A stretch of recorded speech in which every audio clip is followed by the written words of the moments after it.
Here is a hard, cold fact and reality. What's in our baggage determines our destination. Hi, this is Barry Phillips with 10-Minute Torah, day number 5 of the Torah portion, Vayishev, meaning and he dwelt or and he settled.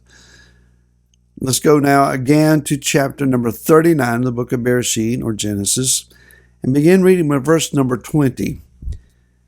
Then Joseph's master took him and put him into the prison, a place where the sovereign's prisoners were confined, and he was there in the prison. Yahweh was with Joseph and extended loving commitment to him, and he gave him favor in the eyes of the prison warden. The prison warden gave into the hand of Joseph all the prisoners who were in the prison, and whatever was done there was his doing. The prison warden did not look at any point that which was under Joseph's hands, because Yahweh was with him, and whatever he did, Yahweh made it prosper. As we look at Joseph and his current condition in the sovereign's prisoners ward, maybe a little better than standard fare, at least as prisons go, Joseph's in charge. Well, it's not what the prophecies declared. He's not where he wants to be.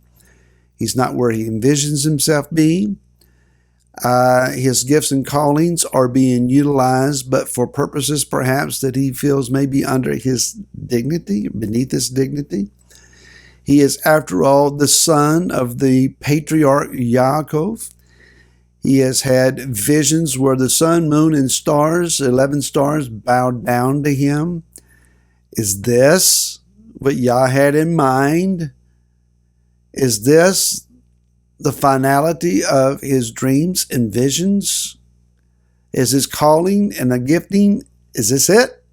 Is this all there is? I think a few of us have asked that kind of question before. So Joseph is now in the process of more refinement than he realizes is necessary. That's probably the case for all of us. We would like to say that we've finally arrived at a place where now the foundation is built and we have something firm to stand on, and now we can begin to enjoy some fruit bearing, some strategic, significant increase, ministry that is power-packed and ready to change our community.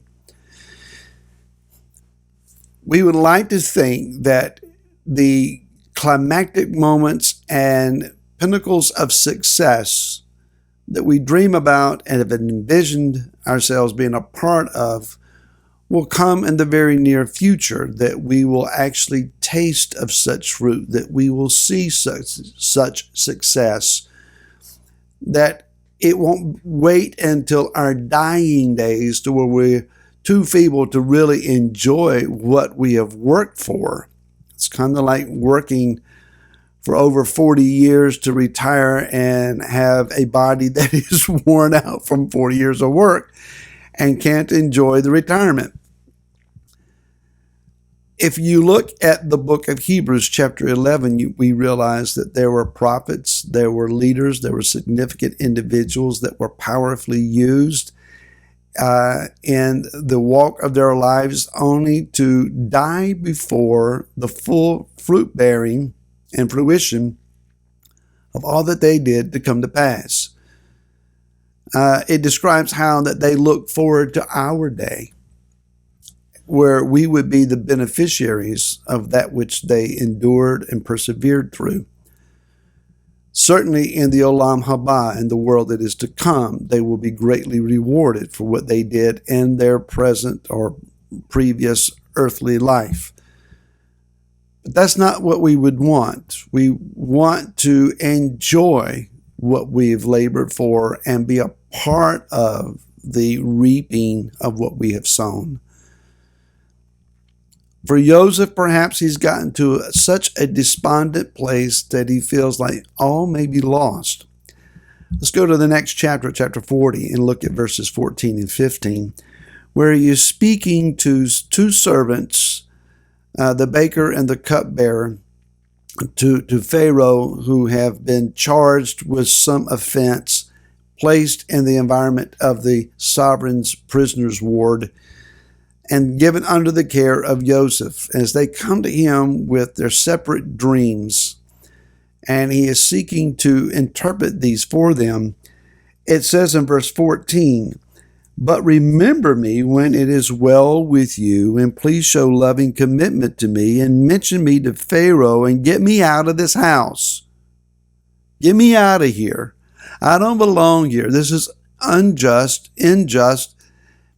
This is not right." In verse 15, "For truly I was stolen away from the land of the Hebrews, and also I have done naught that they should put me into the dungeon."